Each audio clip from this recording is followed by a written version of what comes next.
Bismillahirrahmanirrahim. Alhamdulillahirabbil alamin wa bihi nasta'inu ala umuri dunya waddin. Dalam mengkaji apa yang tertuang dalam bab pertama tentang mengenal kalimah, kemudian apa yang tertuang dalam bab kedua tentang pengantar studi shorof, kita akan melihat bahwa ternyata ilmu shorof ini begitu penting untuk dikenal, dikaji, dipelajari oleh pembelajar ilmu bahasa Arab secara umum.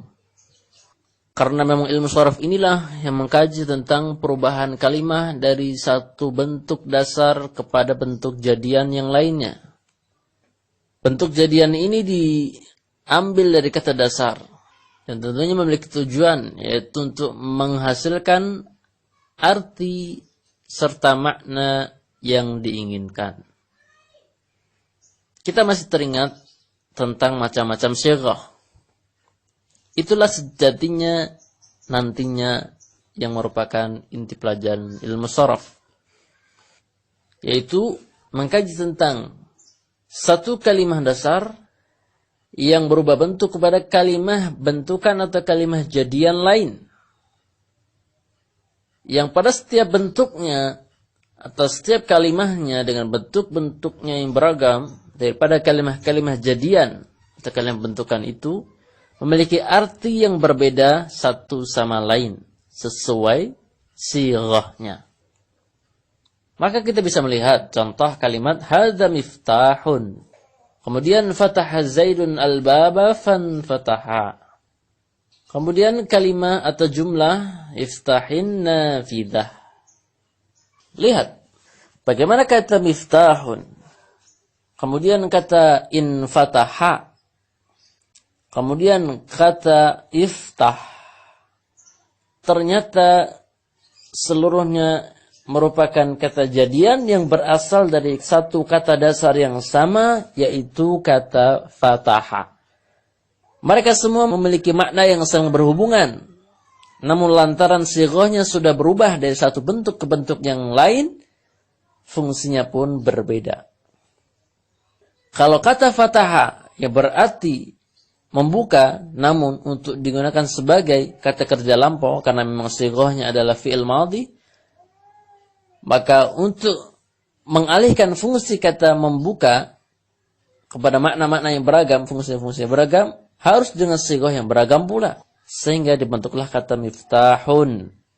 Sighahnya adalah ini, maknanya adalah itu. Kemudian kata infataha, sighahnya demikian, maknanya demikian.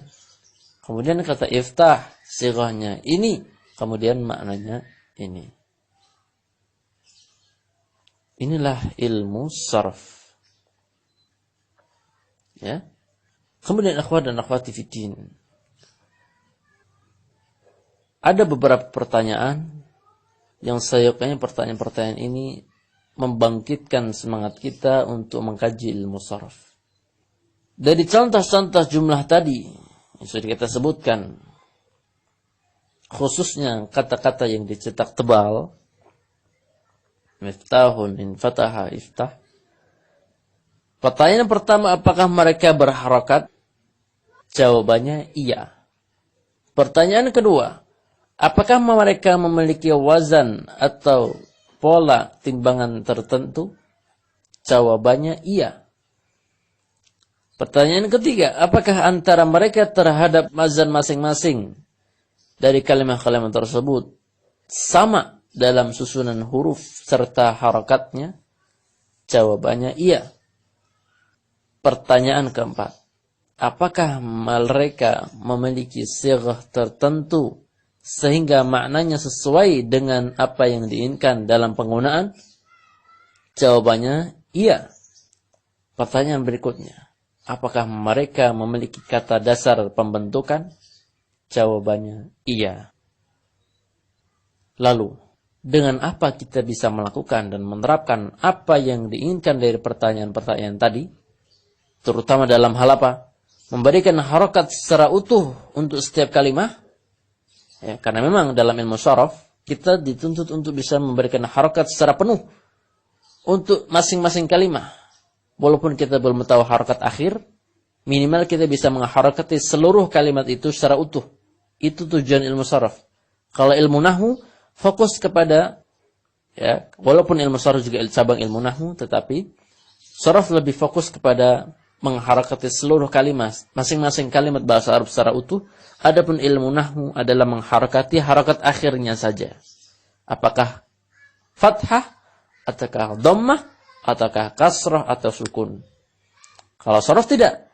Saraf dituntut untuk kita bisa mengharakati seluruh huruf yang menyusun kalimah-kalimah bahasa Arab. Nah, bagaimana kita bisa menerapkan itu dan menginginkan apa yang dimaksud daripada masing-masing pertanyaan sudah kita bacakan tadi? Dengan apa? Maka dikatakan, insya Allah kita bisa melakukannya setelah kita mengkaji ilmu tasrif secara baik, benar, ya, dan disiplin, secara kontinu, secara istiqamah, ya, telaten, ya, tentang ilmu saraf ini, ya, dengan ragam tema bahasannya. Demikian apa yang dapat kita sampaikan tentang urgensinya pelajaran saraf atau apa yang disebut dengan pelajaran tasrif. Sallallahu wasallam ala nabiyyina Muhammad.